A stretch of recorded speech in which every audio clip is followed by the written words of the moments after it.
नमस्कार मंडळी. मुख्यमंत्री माझी लाडकी बहीण योजनेअंतर्गत पात्र असणाऱ्या महिलांना आज सर्व महिलांना या योजनेचे पैसे हे मिळाले असेल. ज्या महिलांना पैसे नाही मिळाले त्यांचं काय होणार ते देखील आपण ह्या व्हिडिओमधून जाणून घेणार आहोत. तसेच महिलांकडून अजूनही अर्ज भरण्याची प्रक्रिया सुरू आहे. तसेच आतापर्यंत भरलेल्या अर्जाची युद्धपातळीवर तपासणी केली जात आहे.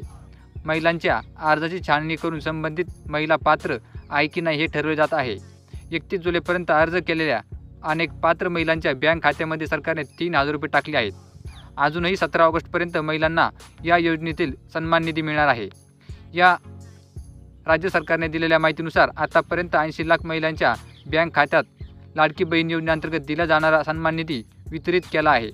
14 ऑगस्टच्या रात्री साधारण 32 लाख पात्र महिलांना मुख्यमंत्री माझी लाडकी बहीण योजनेचा थेट लाभ देण्यात आला. तर स्वातंत्र्यदिनी पहाटे 4 वाजता 48 लाख महिलांच्या बँक खात्यामध्ये थेट पैसे जमा करण्यात आले.